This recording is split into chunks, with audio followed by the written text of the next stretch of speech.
Bon, écoutez, j'ai répondu, je crois, tant à M. Watson qu'à M. Cohn-Bendit. On n'a rien imposé à la France. La France n'impose rien, mais on n'a rien à lui imposer. Absolument rien. Il y a d'ailleurs un grand accord de tout le monde pour défendre et incarner les droits de l'homme. Il y a un grand accord de tout le monde autour de l'idée que la Chine a une responsabilité particulière pour la stabilité et la paix dans le monde. On peut diverger provisoirement sur la meilleure façon d'atteindre ces objectifs. J'avais trouvé particulièrement maladroite et pour tout dire déplacée les propos de l'ambassadeur de Chine en France. Bernard Kouchner le lui a fait savoir à ma demande et je remercie Bernard Kouchner. Il a depuis fait un communiqué expliquant qu'il n'y avait pas de conditions posées. D'ailleurs, c'était absolument pas la déclaration de l'ambassadeur de Chine ne correspondait en rien à l'entretien que j'ai eu avec le président Hu Jintao. Le président Hu Jintao n'aurait pas supporté que la France mette des conditions et je ne pense pas que le président chinois puisse supporter et imaginer que la France puisse accepter des conditions. Le choix que je fais, c'est un choix de conviction. Ça serait un grand problème dans le monde que la Chine se renferme, se replie sur elle-même, autour d'un nationalisme qui serait exacerbé. Ça serait une grande erreur. Je ne juge pas ceux qui ont une autre position. J'ai pris contact avec l'ensemble des chefs d'État et de gouvernement pour m'assurer que c'était la position de tout le monde. Je connais la position, je la respecte, je l'apprécie du président Pöttering, mais les présidents de groupe au Parlement européen eux-mêmes sont très divisés entre le président Martin Schulz qui approuve fortement au nom du groupe socialiste européen ma décision d'y aller. Pour le reste, je me ferai fixer mon agenda de rencontre avec personne. Et la question de savoir, c'est est-ce qu'il serait interdit de discuter avec un prix Nobel de la paix? Je me demande bien qui pourrait interdire une chose pareille. Voilà. Pour le reste, j'aurai l'occasion de prendre d'autres initiatives et je vous les communiquerai le moment venu. Chacun connaît ma position. Elle n'a pas varié d'un iota.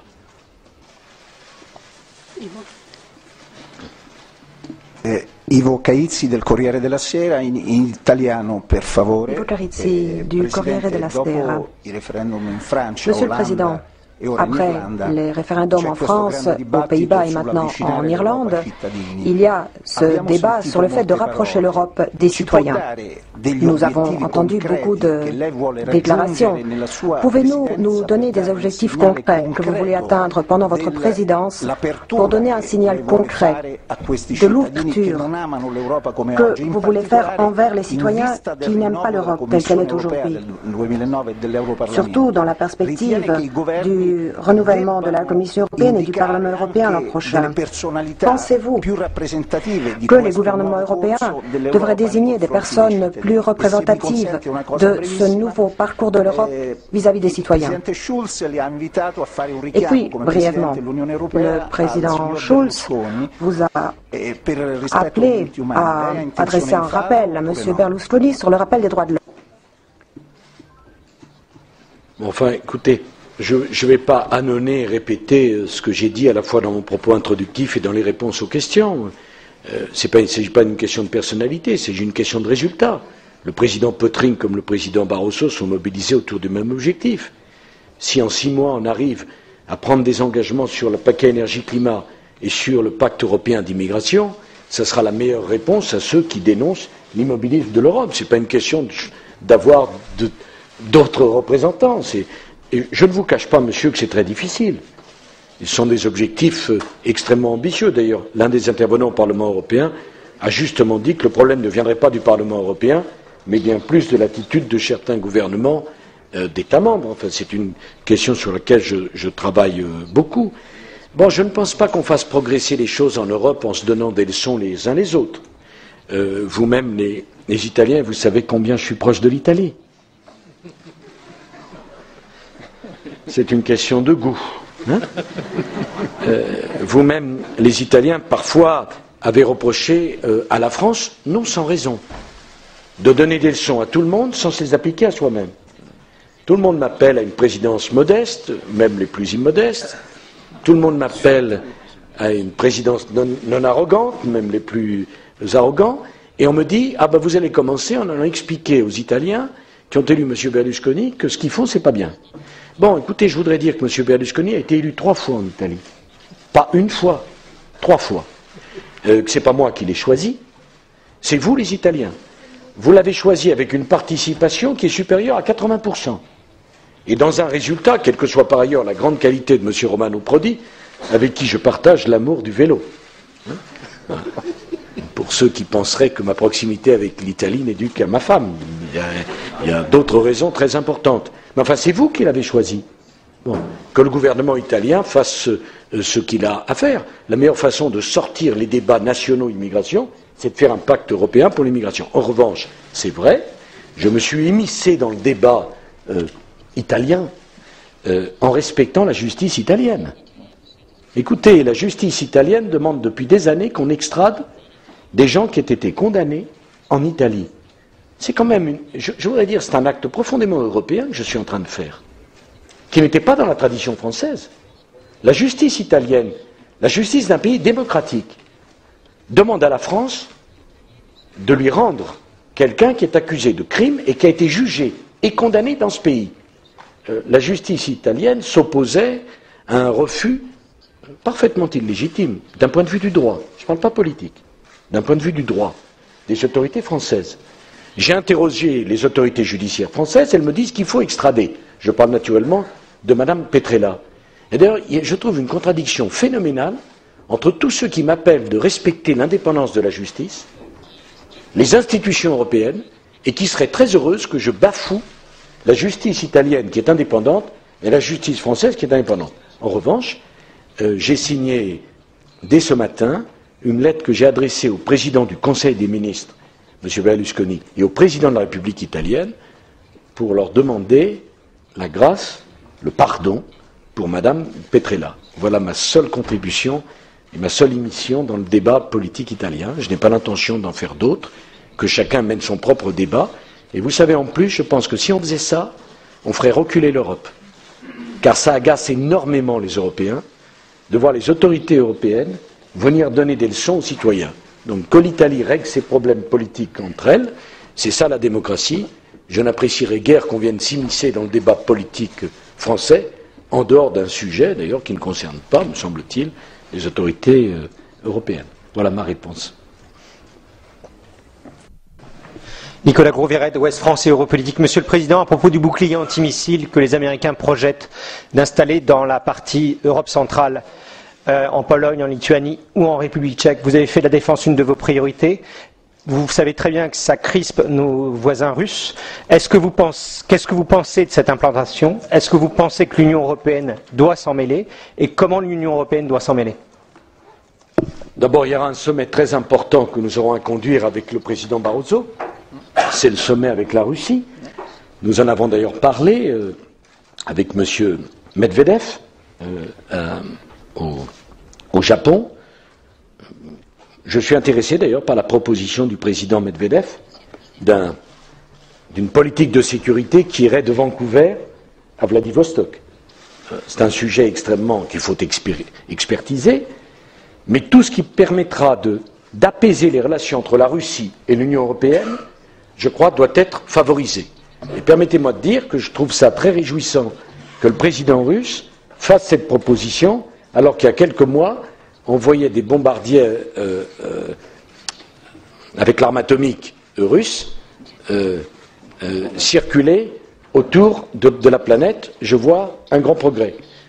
Sur l'affaire du bouclier antimissile, je voudrais dire d'abord, chaque pays a le droit de décider librement et souverainement de l'installation sur son pays, sur le sol de son pays, d'installation militaire.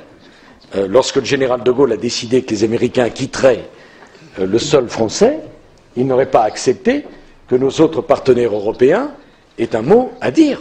Je ne vois pas au nom de quoi la France, tellement attachée à son indépendance de décision, devrait commencer par dire aux Polonais ou aux Tchèques, attention, ne faites pas. Troisième élément, plus politique, je voudrais dire que, après avoir rappelé l'indépendance et la souveraineté de chacun, j'aimerais que ce type de décision fasse au minimum l'objet d'une concertation et d'une discussion entre nous. qui permettrait de comprendre les raisons des uns et des autres et d'amener tout le monde vers un objectif commun.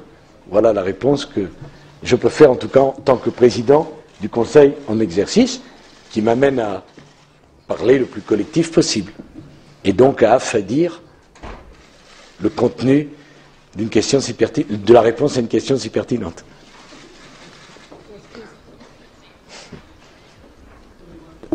Tony Glanchesti, Deutsche Welle Service. Ah, c'est derrière? Ah, okay. Alors c'est moi.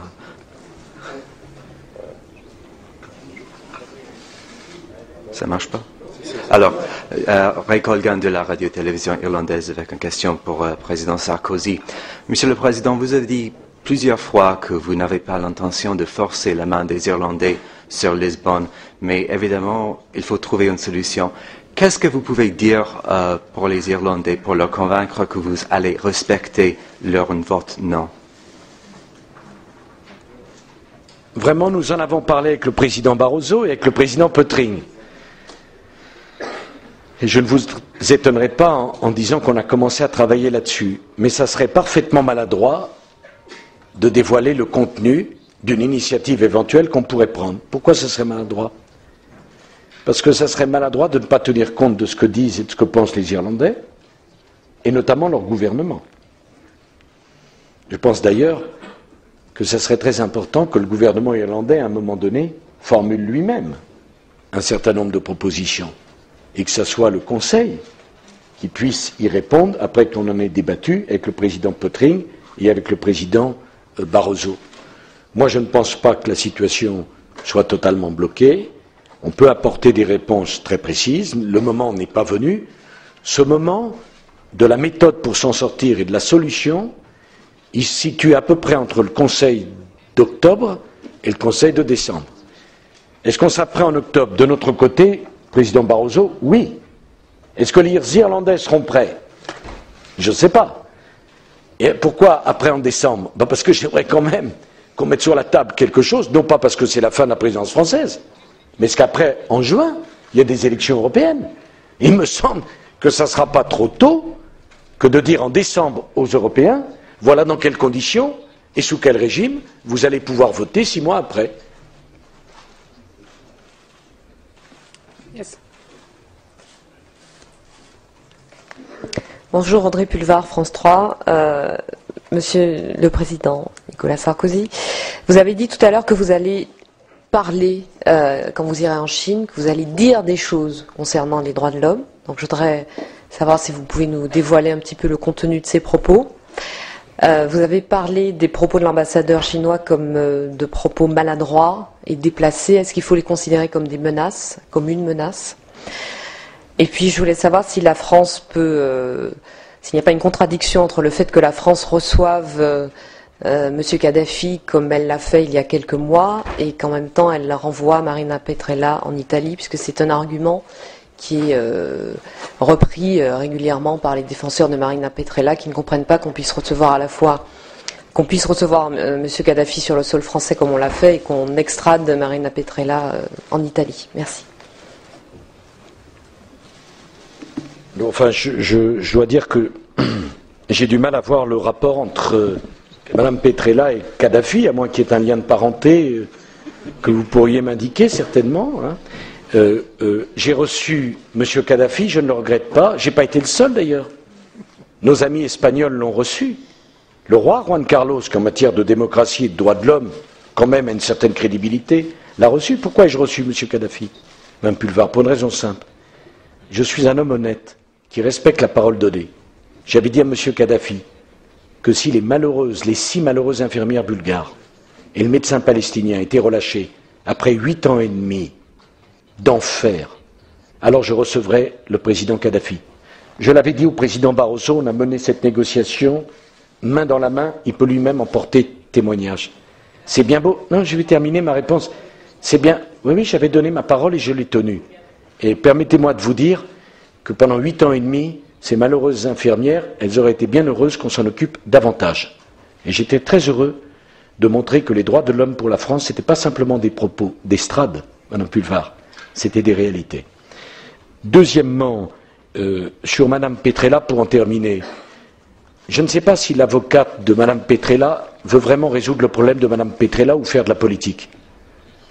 Mais je trouve particulièrement déplacées ces attaques contre celui qui essaie d'obtenir le droit de grâce pour elle. Vous lui direz de ma part que dans le droit italien, et le droit ça compte. Le droit ça compte.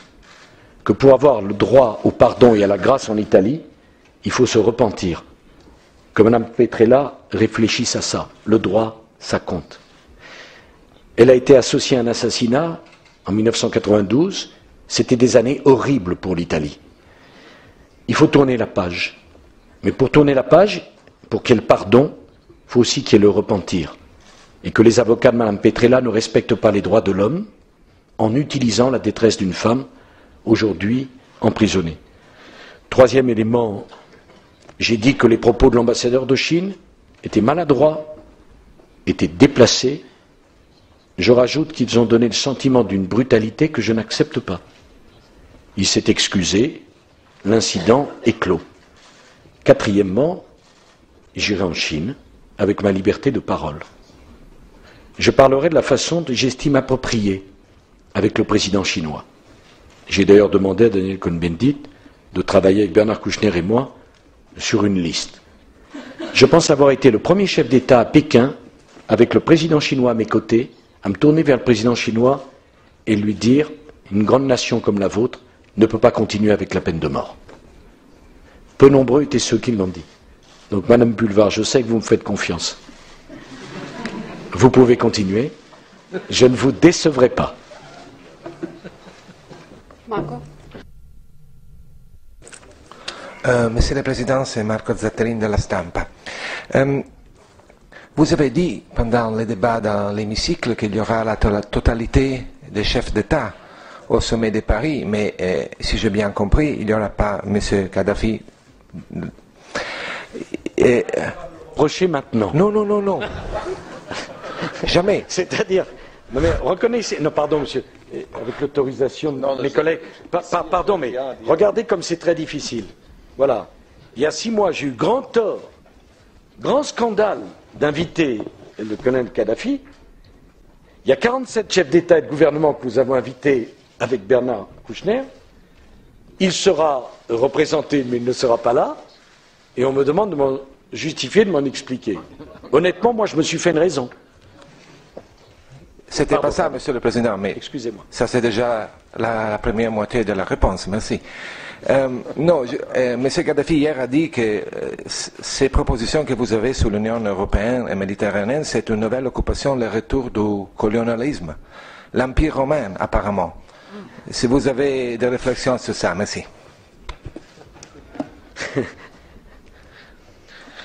Bon, vous savez, je crois qu'il faut une certaine expérience avec le président Kadhafi, un peu de recul sur ses déclarations et l'aspect poétique de certaines d'entre elles. Quels que soient mes liens avec l'Italie que je revendique, je n'ai pas vocation à rétablir l'Empire romain. En tout cas, ce n'est pas dans le projet de déclaration du sommet pour l'Union pour la Méditerranée. En tout cas, tel que j'en ai